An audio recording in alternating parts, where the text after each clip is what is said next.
Welcome to Melaponia Radio. Today we speak with Neal Hegarty, a permaculturist and regenerative designer. His business, Granja Tz'ikin, is an exemplary business that incorporates community and the environment. Welcome, Neal Hegarty. I'm Neal Hegarty from Ireland.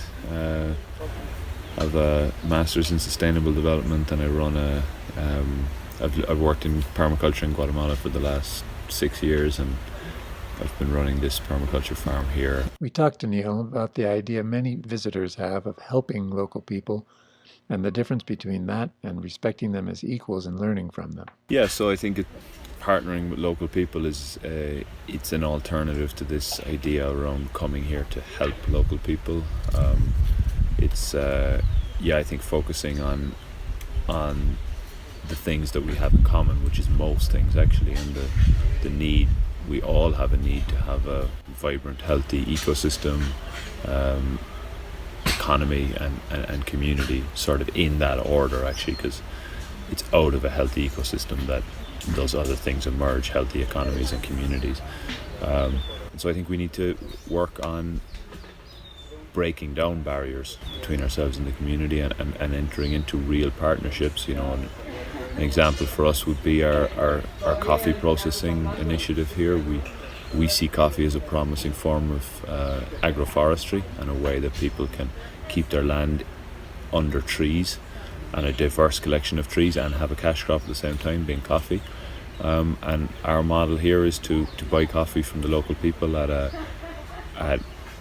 what we call like precios justos, 30% higher than what the local middlemen pay, and then also add value to that here, which is beneficial to us. So it's beneficial to local farmers because they get a better price and they don't have to take their coffee all the way down to the bottom of the valley.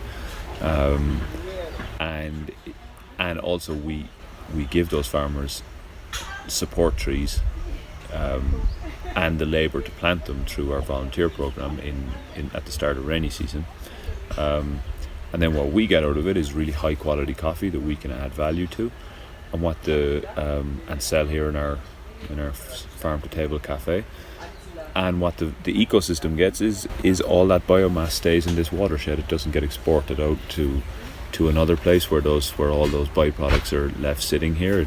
It stays here. It gets turned into worm compost, biochar, all these other things, and returned to the hills. That to me is like an example of hopefully what will be many micro businesses that is beneficial to the community, beneficial to the people who are running it or are investing in it, and beneficial to the lake. And that's kind of like what we're going for all the time. We asked Neal to speak specifically to things he's learned from local knowledge. All these amazing plants here that I've learned about over the last few years, and I only know their names in Tz'ikin. It's really I speak a very limited Tz'ikin, but my Tz'ikin plant repertoire is quite high, because there's all these like super useful medicinal plants, useful trees for all kinds of things, and so that's just like one example. And it's just like everybody, people like to be taken into account. They like to be asked, they like to be asked what they know, and people are like only too happy to share. And I think it's like a mistake people make in all kinds of fields around here, not asking. We asked Neal to speak to the unique coffee processing system that they developed on Granja Tz'ikin. 3 main byproducts when you're processing coffee. When you're so aguas mieles is one of them. It's after you let the coffee sit and ferment, the depulped coffee sit and ferment in a tank, and then you wash it. The water that comes off it is very like nitrate, phosphate rich water, and a lot of the time that just like gets washed down into the lake or nearest river and then into the lake, and that's obviously it's one of the things that's causing this kind of nitrification and algal bloom, and so our approach to all of, just like with our approach to any contaminant, is we just consider it a poorly used resource. So our approach to that is we send it down into our settling tank, which is located right above our garden, and we make sure that those waters slowly drip out and irrigate our garden in something is only a contaminant when it overloads the capacity of a system to deal with it. So we make sure that those nutrients go slowly out into our garden and food forest in a manageable supply, and then we also drain out that tank once a week, and we collect all the sludge that has settled down to the bottom, and we feed it to our worms. So that's one of the byproducts. Another one is the coffee pulp, which we compost and turn into worm compost also, and then the third one is the coffee shells, which we collect and we do burns with when we're cooking meat, and we turn into biochar. So mixing those three things together, you actually get like a huge amount of excess fertility and soil amendments being generated, which to me is like very, very exciting. We spoke about erosion, the milpa system, and ancestral forest management. I think like milpa, the word milpa actually doesn't mean corn. It means the three sisters, corn, beans, and squash. The milpa is a system. It's not a plant. And so traditionally the Mayans always had a diverse milpa system. They now have tended, again with the adoption more of like European styles of farming, they've more gone in the direction of monoculture, even though all over the country you'll see people still growing squash along the ground and beans climbing up the stalks. So it's still like pretty common. And there's a beauty to that system, and there's also like a cultural significance which can't be ignored. But it is damaging, in my opinion, to have people. It's damaging and somewhat dangerous and somewhat energy inefficient to have people growing corn up on like steep slopes. It's almost certain that the people of this area, pre-colonially, when populations were smaller, used a sort of like rotating system where forests were cut down and burned, and then crops were grown on that richly burned soil. But were also the crops like the corn and the sweet potato and the squash and whatever else was planted would have been combined with the planting of fruit trees and medicinal plants and the food forest, and those systems would have gone back slowly over 2 or 3 years to being more of a forestry system, and then another area would have been burned down. And there's actually quite a lot of sense to doing that, to managing your land in that way. Fortunately now what happens is people just set fire to the same parcel over and over again and never let it go back to forest, and the only way their input then is chemical fertilizer. We talked about the traditional use of contouring to establish forests and prevent erosion. You'll often see people typically not here in Suriname, but you will see people using certain types of plants planted on contour, living barriers we call them, terracing.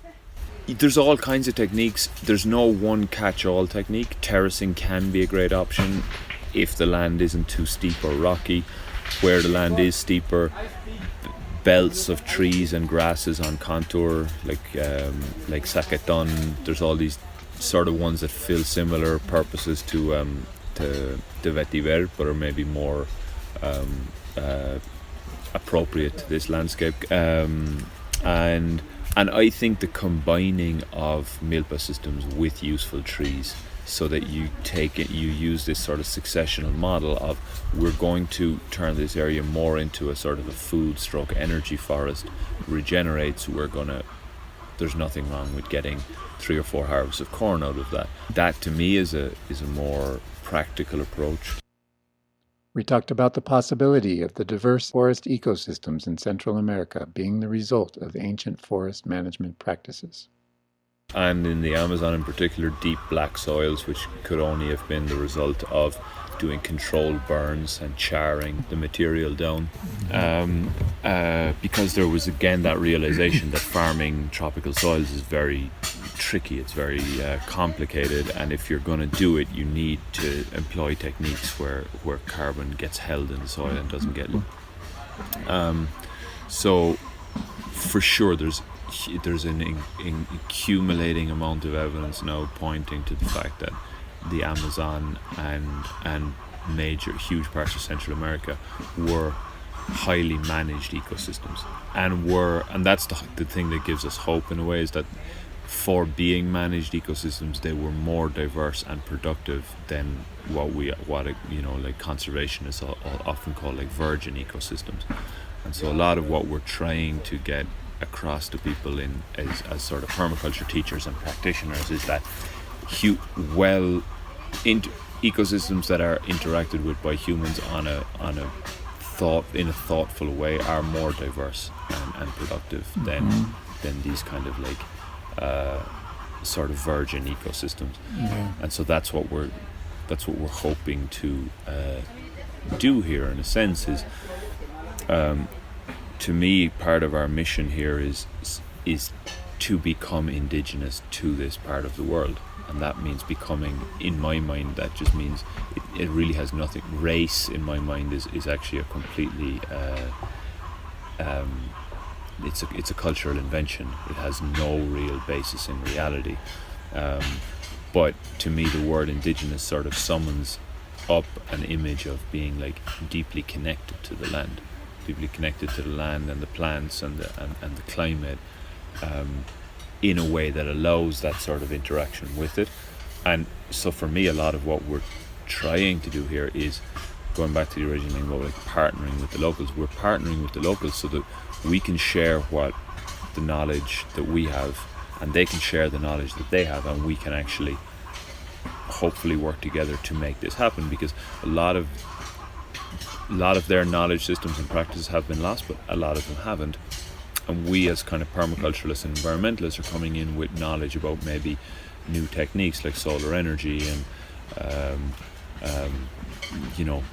terracing and soil building that maybe they don't have. So for me, I see it as like we're wanting to work together so that we can kind of create a new system here that works.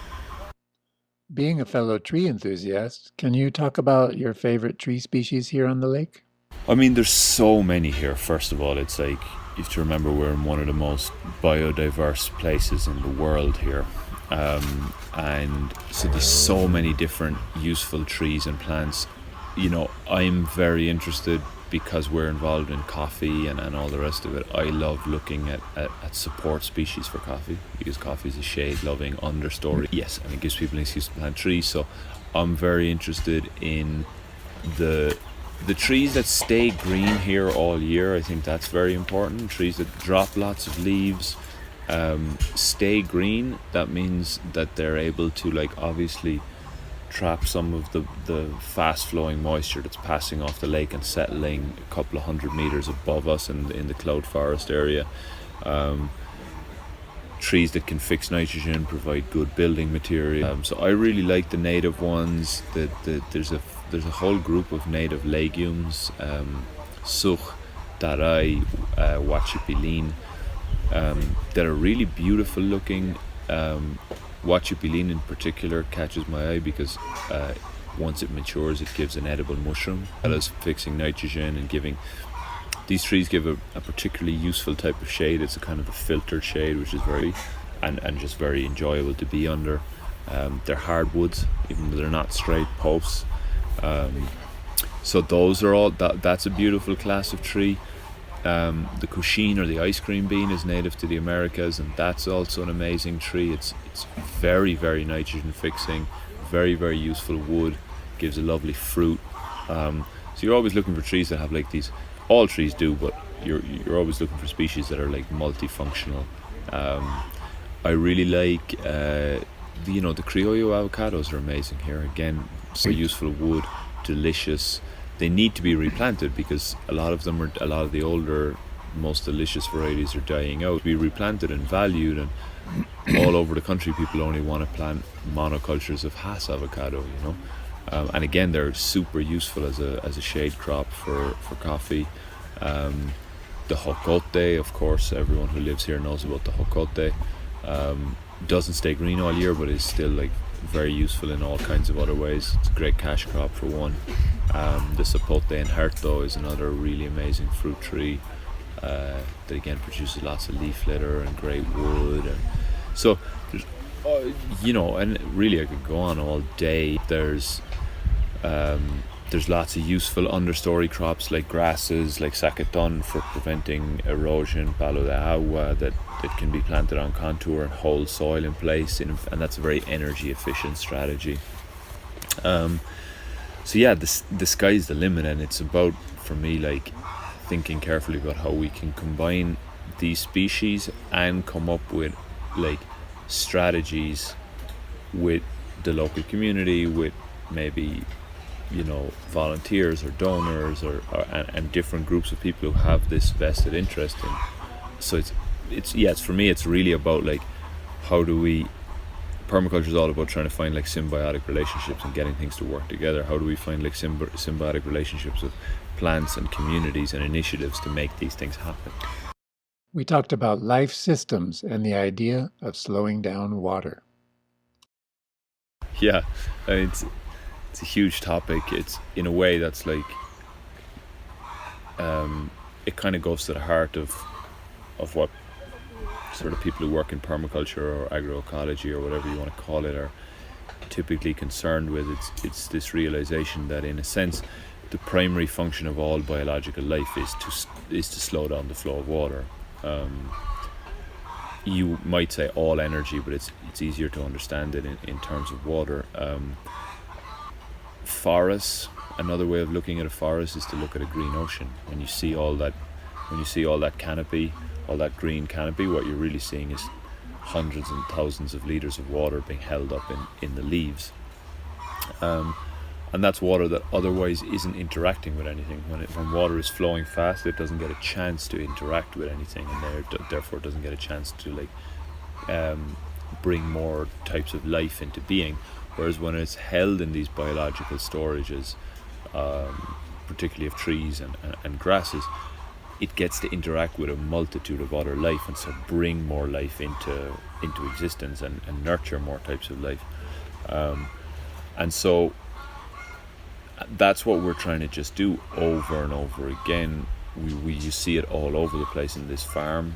Everything we do is on contour terraces, swales, ponds. We're always looking for ways of taking the water here that typically flows fast in rain or with the river, and get it onto our land, and have it flow slowly across our land and seep into the soil, and yeah, in doing so, funnily enough, bring about more types of perennial vegetation, which in turn pull in more water. So you're actually, when you do this type of thing, you're creating what you would call like a virtuous circle, and so that to me is like, I'm happy to consider that in a way my life's work. We talked about the importance of trees and forests in the water cycle of an ecosystem and in generating rivers and clean water. Trees are regulators, trapping moisture in the air and holding it in their leaves by bringing up groundwater and holding it in their leaves and just holding on to the rain and the moisture that's around them, and then transpiring it slowly out into the atmosphere. What you get in areas where there's good forestry is you get like more regular, less severe rains. And what we're seeing now, of course, is like longer periods of drought. So what we're seeing now is more heavy, infrequent rain. And the problem with those types of rains is they tend to be ineffective because so much of them just run over the landscape. So Barbara Kingsolver, I liked it in a book she wrote. She once described it as masculine and feminine rains. Feminine rains being soft and nurturing and continuous. Masculine rains being infrequent and strong and destructive. And so kind of like what our job as like designers and ecologists and permaculturalists is to sort of create systems where the rain that falls is as nurturing as possible. And so that's why doing these contour plantings, planting these grasses and perennial systems, what you're really trying to do is you're saying, okay, when these strong rains come, we want to be able to hold as much of it in these young trees as we can, but with the eventual aim that if we plant enough of these young trees and grasses, that the rains should start to like even out again. Remembering that like changing a climate is very it's a long-term project. We've, as humans, been on a long-term project for about the last 500 years to change the climate for the worst, and we now need to start a new 500-year plan to change it for the better. People know it's a case of taking the water, the abundant amount of water that is flowing down this mountain, and sending it sideways. It will still make it down to the lake, but it should, the more of it that makes it down to the lake, having interacted with plants, the better, you know. And that's, I think it's like an easy enough thing to understand, really. You can feel it here, you know. You can feel something is wrong when you see the river flowing super hard in rainy season and then slowing down in dry season, and the ridge lines just getting super dried out and looking like they're suffering. And so what, you know, essentially what we need to do is we need to move some more of that water out of the gully and onto the ridges. Yeah. Thank you, Neal Hegarty, for letting us know about your amazing business and all the projects you're doing, the partnerships with local community, and let people know how people can get a hold of you. You can check us out. We have a website, www.granjatzzikin.com, GranjaTZzikin.com. Granja Tz'ikin it means Tz'ikin farm. Tz'ikin is a Mayan Nawal that has to do with abundance and fertility. And yeah, we have a guest house and a volunteer program and all these other things. So you can check us out on Instagram or on our website. This interview with Neal Hegarty is a production of Melaponia.com. Melaponia.com is a community-owned social network that shines light on businesses and individuals doing good things in their community.